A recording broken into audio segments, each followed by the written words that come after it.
Thank you for coming, first of all. You're I welcome. appreciate your willingness to do this. I know, especially because with it being a blog, it's kind of like, who's this guy again? But, so, I mean, I just want to, I guess, start off with, I don't know an awful lot about your background. So, I mean, are you both from Dallas originally, or when did you... You want to lead off? You want me to? I'll be glad to lead off. I came to Dallas in 1956, and I was in Washington, D.C., working for the CIA. And unfortunately, in their investigation of my background, they determined that or learned that I was gay. So I was immediately dismissed from the CIA and went back into the military, the Army.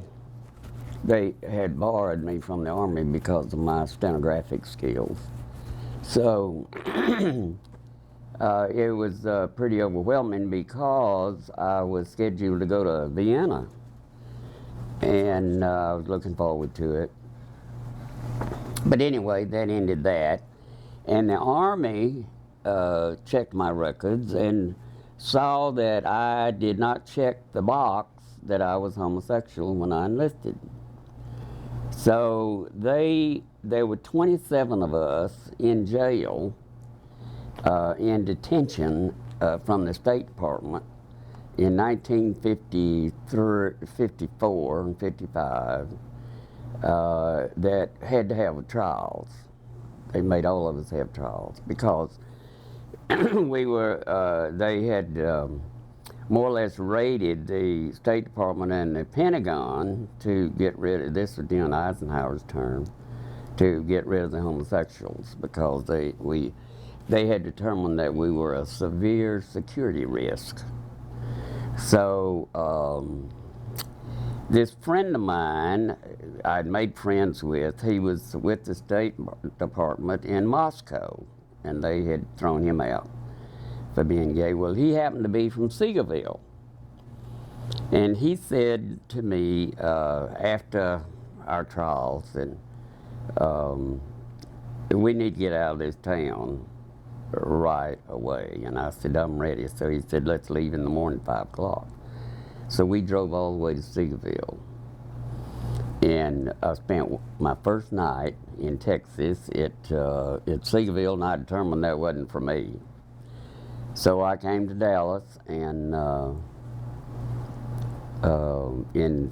Valentine's Day in 1956.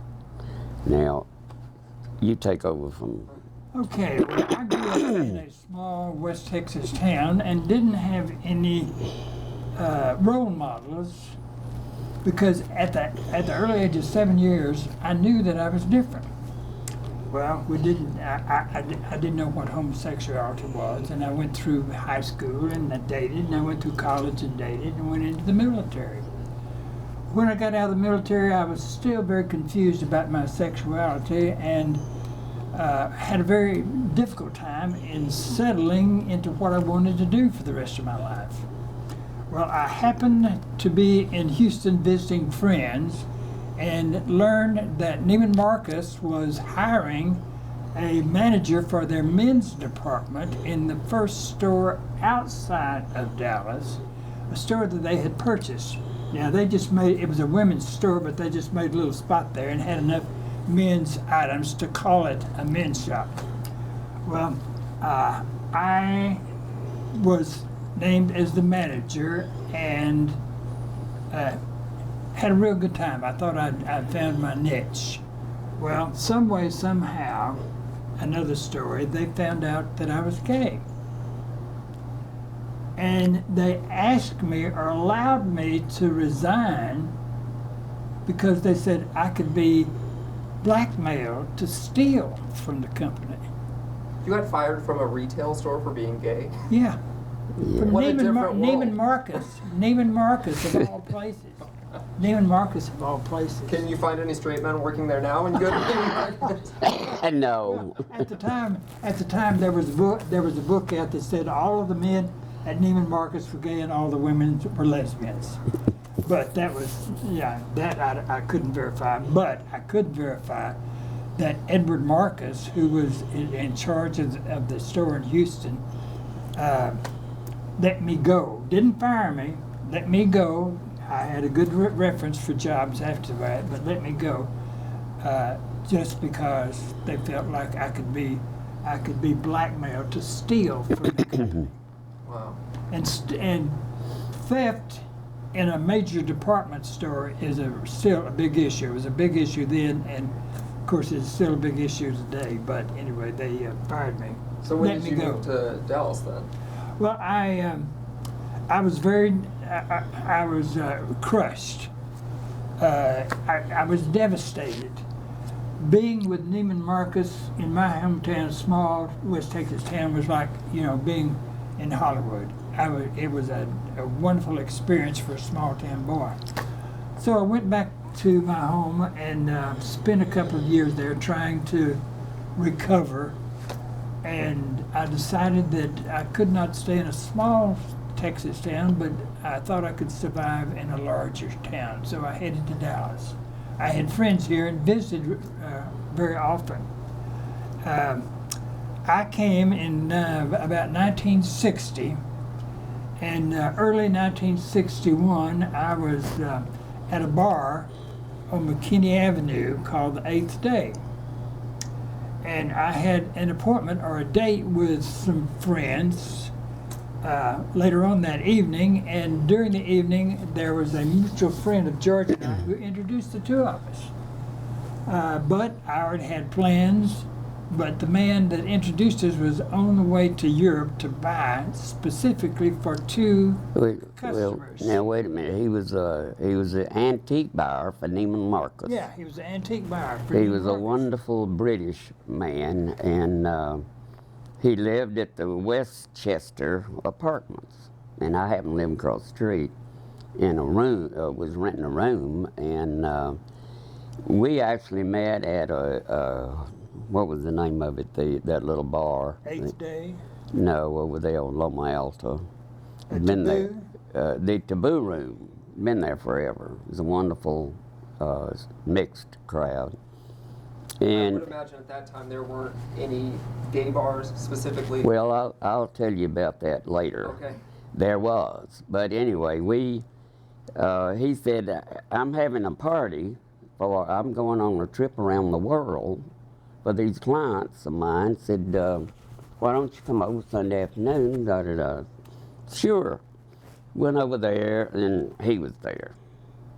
So the two clients that he was going on this buying trip for, was Miss Alma Hogg from Houston, who was the governor's daughter, and then Ms. W.A. Criswell, who was the pastor of the First Baptist Church wife.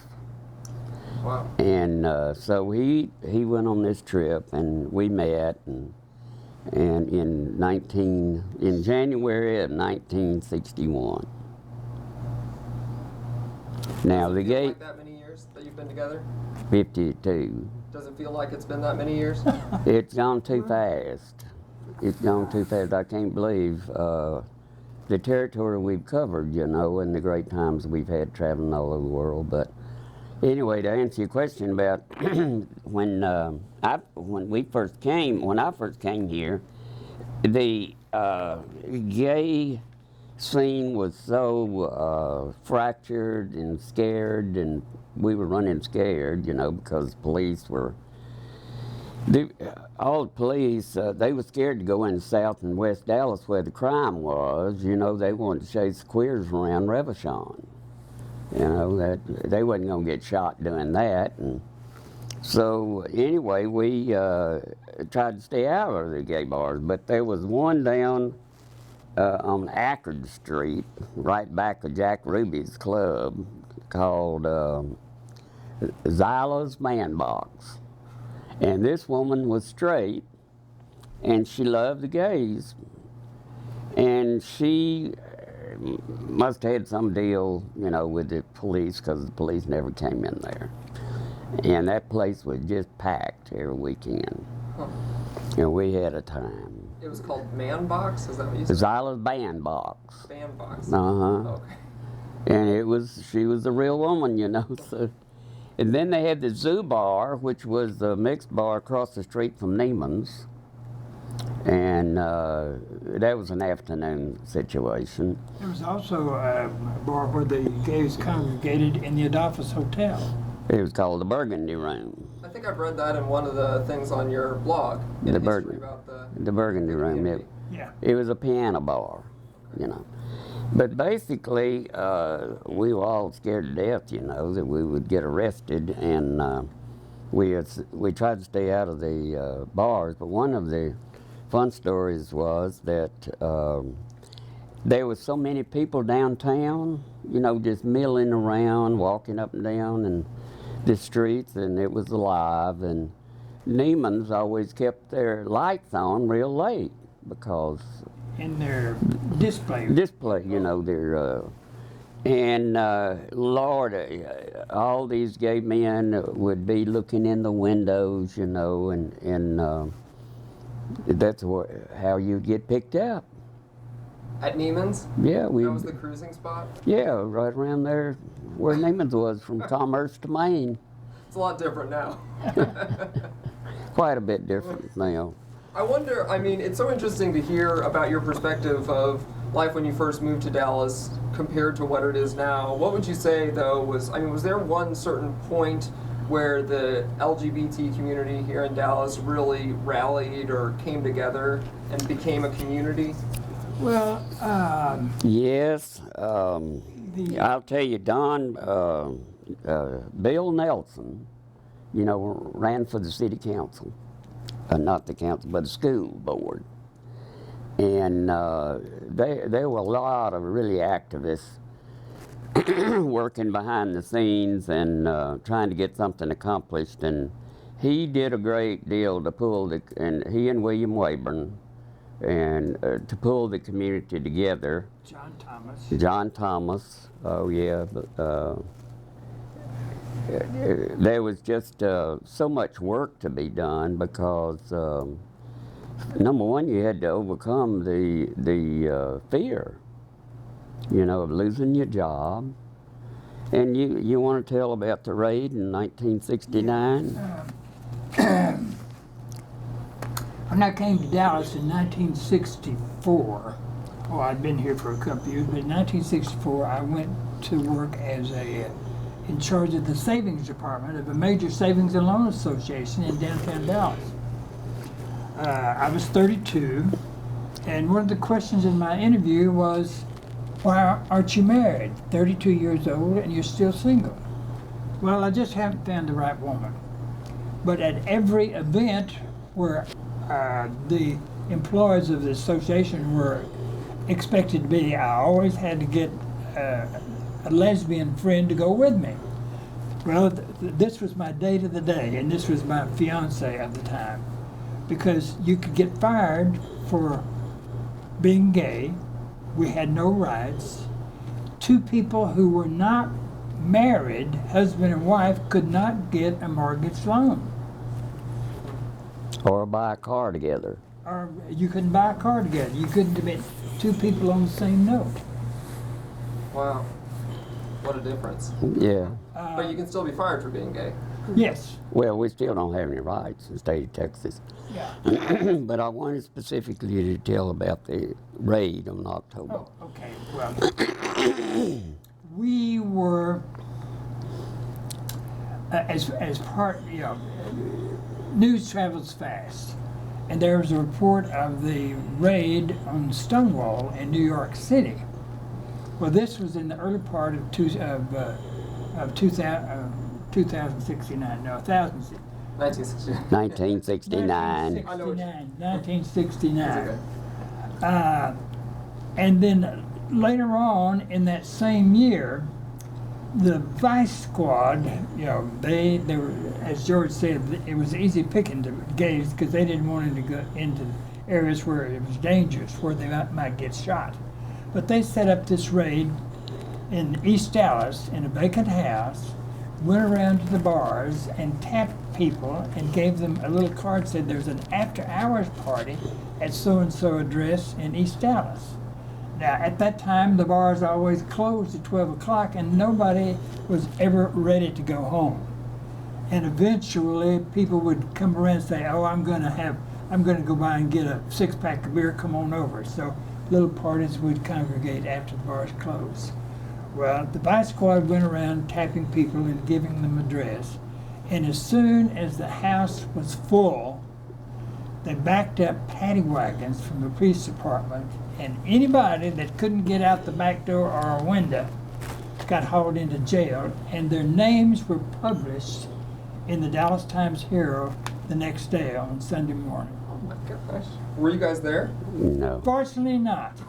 Fortunately not. Everybody lost their job. There were How many doctors. people do you remember? 29. Wow. We still have the article.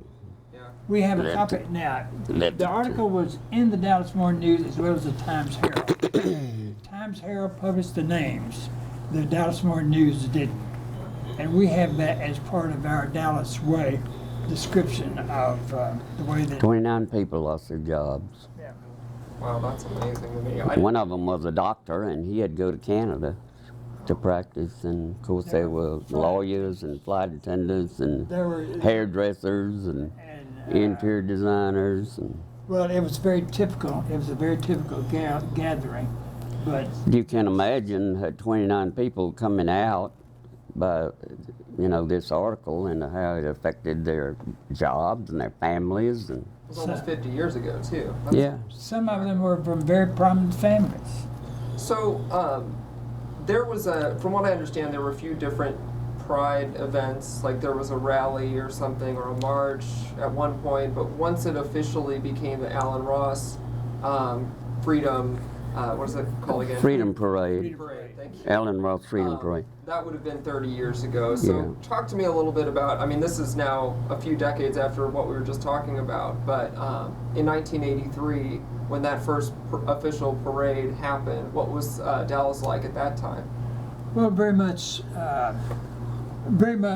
like it had been. The only difference was that Cedar Springs was notorious for prostitutes. There were pictures in the paper and articles where the police would raid the prostitutes, and when the prostitutes would see the police cars coming, they'd run into a bar or a restaurant and become a patron rather than a prostitute. And this was, I guess, the reason that it went gay was that they were so concerned about prostitution they didn't care about the queers; they just cared about the prostitutes. The first gay bar in Dallas that we knew of on Cedar Springs was the Throgmorton Mining Company. Now, the original spot was actually on Throgmorton behind Station 4, which has now been turned into a women's bar. But that was the first bar in the neighborhood. Well, Doug was talking about the Pride Parade, that It was Alan really started. well, Alan started it. And he had He had the same jobs as Michael Dobin does. he had the backing of the bars, Right, the Tavern Guild. the Tavern Guild. And of course, it was appropriate to have it on the Strip, on Cedar Springs, because that's where we all were. We congregated on the weekends. But there was a lot of activism going on, and it was hard to pull that together because we didn't know what to expect, Well, at that time, that the police were going to be down there checking things out and seeing what was going on, like when the MCC first started that church over there on Reagan, the police used to come on Sunday and write down license numbers. How big was that first parade? Oh, Lord, it wasn't big. there was Now, Bruce Monroe, I bet you he could tell you all about that first parade. now Because there was a parade for several years before it became the Alan Right. Ross Parade. but I don't And know it who was put it named for together. Alice because he had always organized it, and when he passed away, they named it for Alan and his. It may have been Bill Nelson and, Bill Nelson and William Wayburn and Bill Hunt. that organized it. All those people, John Thomas, Right. you know, organized it and pulled it together. John Thomas was you know, he's gone. He passed away, but he was really important. Did you guys did you actually participate in that first parade No. yourselves? Okay. No. Do you remember hearing about it though and seeing Oh, yeah, we coverage could. and things Yeah, like that? we What could. was the news coverage like after that? Oh, there wasn't any They wouldn't. wasn't anything in the Dallas papers. Wasn't Not anything. even a mention of, you know. Not that I know of. No, No. no, because as we recognize that homosexuality was against the law. There were two men who were kidnapped and taken into Revachon Park and beat to death. And the judge who was over the trial, he dismissed the trial because they were just queers. And there was an uproar from not only the community, but the gay community, but the community in general, because he dismissed murders because they were murdered queers. How different do you think the community is now?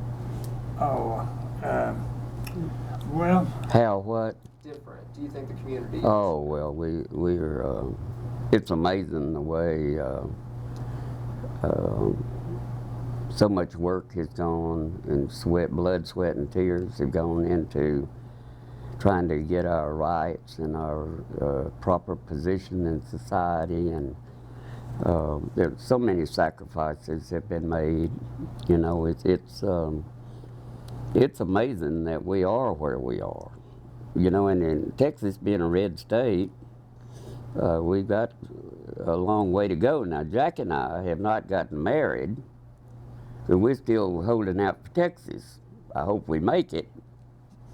But all of our friends have gone off, you know, and they've been together 20, 30 years and gotten married. But we just still holding out for Texas that, you know, that they're going to change. When that happens, I'll interview you guys about it, okay? all right. All right. Deal. Well, I tell you, Doug, I think that because of what the ruling has been by the Supreme Court, in the next year, 2 years, the states are going to start falling, one at a time.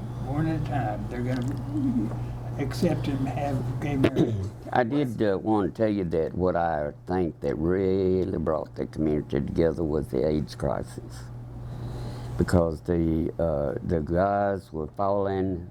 You know, we were going to funerals every week, and the women in the community saw a need, and they stepped forward, and it really brought the community together. We have never had the problems with gays and lesbians like other big cities have. You know, they can't get anything done for fighting. But we have a great deal of love and respect for each other here, and we get a lot accomplished, and that's why you see so many politicians coming to Dallas to court the gay. In 1991, George and I had a real estate office on Lemon Avenue at Loma Alta. And it was a small office, and we had 5 or 6 agents, and it would just usually happen that around lunchtime, people would drop in. And there was a cafe across the street, so we would go and have lunch. On one of these occasions, we were having lunch, there were 3 or 4 of us, and there were, in another table in the same cafeteria, there were 3 or 4 other guys that we knew. So I said, come over, let's have a power lunch. Well, after we got back, we thought, power lunch, we need to organize. So George and I organized the power lunch, which became Stonewall Professional Business Association, which became the GLBT Chamber of Commerce. Wow. Which We're very proud of that. We're Tony very- Vetta has done a fabulous job. we're very proud of that. We also saw a need in recording history. Speaking of the Stonewall parade, or the Stonewall Business Association. No, Stonewall Bar, the raid on Stonewall. About 3 years ago, or 2.5 years ago, which I don't normally do, but I was trolling the television trying to find something to watch. Well, it just so happened that KERA did an hour and a half on the raid in New York City on the Stonewall Bar. It was very graphic. I learned a lot about that I had not known. And they had actual footage, news footage of the raid and how the drag queens fought back. And I said to George, well, we have had the same raid, which I mentioned a little earlier. We had a raid on the bar here, so I think we have as much history as any other spot in the state. So we sent out an email and said, will it fly? Will it fly? Will people be interested? So we sent out an email to probably 75 people that we knew, and the response has been incredible. We have had one of the strongest board of directors that we feel of any organization in the city. We have a powerhouse. At our third meeting, there were 4 PhDs from the University of North Texas who came down wanting to archive whatever we collected. And we have just gone into an agreement, a signed agreement contract with them to house anything that we collect. That's a library at North Texas. Okay, up and down. So what's your plan long term? I mean, what are your goals with the project? I mean, obviously right now you're still working to collect more information and interviews and history and things like that, but do you have any specific? Well, fortunately, one of the first board members was Stan Ayton, who is very active in the library system in Dallas. And he was the one that actually named the group, and he was the one that invited North Texas Library Archives into our meetings. Now, as a result of that, which we did not know at the time, the Resource Center had been negotiating with the Library Archives of North Texas to house the Phil Johnson Library, which was enormous. And then the Dallas Voice gave them 30 years of their paper. So they're having it's sanctioned by our group. They have a very large department up there that's going to digitize all this, and we're giving them everything, all of the collections that we have been able to pull together. One of our members, Mike Anglin, who's on our board, went to Houston to... I emailed him as part of that 30th anniversary project I'm working on. He went to Houston to get all of the memorabilia that Bill Nelson's mother had. Jean Nelson, still alive in Houston, and she had all these wonderful pictures of years and years and years ago. So we're gathering all this together, and we're going to give it to North Texas. Great. Well, it's great seeing what you do and hearing about what you do and talking to you about it. I love that you're so passionate about it. And I assume that this is something that you want to last forever. Forever. Yes. We got to get these young people involved, you know, and so we can turn from red to blue. We've talked a little bit about it, but why I just want to ask you directly, why is cataloging history and archiving it, why do you think it's so important? Well, it's very important for the people coming behind us to know where we have been, how we got here. You know, we have a rich history of the LGBT history in Dallas. Well, if there were no homosexuals, there wouldn't be any need to archive the information. But you know, and the issues that we're facing on today with people like Abbott and